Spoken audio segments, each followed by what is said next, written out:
सोचिए एक ऐसा पहाड़ जो चट्टानों से नहीं बल्कि ज्ञान से बना हो। सदियों तक ज्वालामुखी की राख में दबा ये मंदिर चुपचाप हमारे इंतजार में था।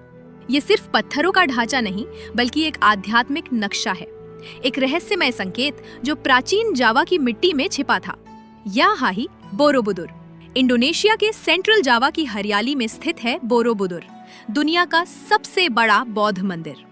एक पहाड़ी की तरह दिखने वाला ये स्मारक 9वीं सदी में बना, जिसमें है 500 से ज्यादा नक्काशीदार पैनल और 500 से अधिक बुद्ध प्रतिमाएं। ये सिर्फ एक इमारत नहीं बल्कि कामना से निर्वाण तक की यात्रा है, पत्थर के जरिए आत्मा की चढ़ाई। बोरोबुदुर का निर्माण सेलेंग्रा वंश के समय हुआ, जो उस समय जावा में एक शक्तिशाली बौद्ध साम्राज्य था। करीब 20 लाख वोल्केनिक पत्थरों से बना ये मंदिर बिना सीमेंट या लोहे के सिर्फ इंटरलॉकिंग तकनीक से खड़ा किया गया।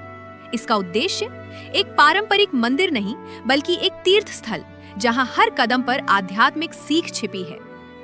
बोरोबुदुर एक 3D मंडल की तरह डिजाइन किया गया है, जो ब्रह्मांड का बौद्ध रूपक है। मिसप्लेस्ड बाग है कामधातु, इच्छाओं की दुनिया। पोजिशनल के हिस्से हैं रूप धातु, आकार और रूप की दुनिया।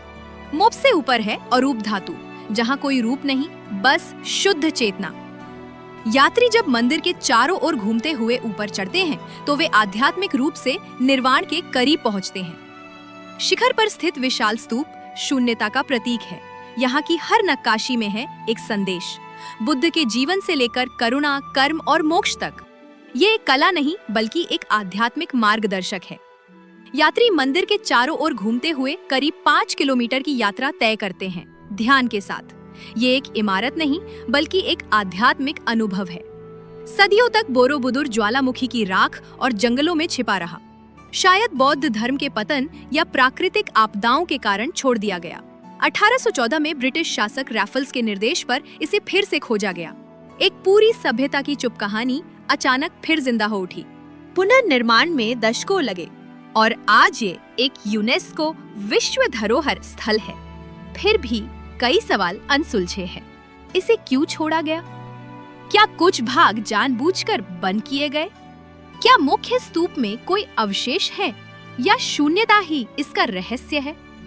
इसका खगोलीय संरेखण और प्रतीकात्मकता दर्शाती है कि शायद इसमें खोया हुआ ज्ञान छिपा है। बोरोबुदुर ने पूरे दक्षिण पूर्व एशिया में बौद्ध कला को प्रेरित किया, कंबोडिया से लेकर थाईलैंड तक। ये सिर्फ इंडोनेशिया की नहीं बल्कि पूरे मानवता की सांस्कृतिक धरोहर है। दलाई लामा ने इसे संस्कृतियों के बीच पुल कहा है। आज लाखों यात्री यहाँ आते हैं, कुछ साधु, कुछ इतिहासकार और कुछ जिज्ञासु यात्री। पर बढ़ते पर्यटन से क्षरण और संरक्षण की चुनौतियां भी सामने आई हैं। अब कुछ ऊपरी स्तरों पर चढ़ने पर पाबंदी है और फोटोग्राफी व ड्रोन्स भी सीमित है। फिर भी इसका रहस्य, इसका मौन आज भी उतना ही प्रभावशाली है। इस तेज रफ्तार दुनिया में बोरोबुदुर अब भी शांत खड़ा है, एक खंडहर नहीं बल्कि एक याद दिलाने वाला संकेत कि ज्ञान पाने की राह दौर में नहीं बल्कि चुप्पी और आत्मचिंतन में छिपी होती है।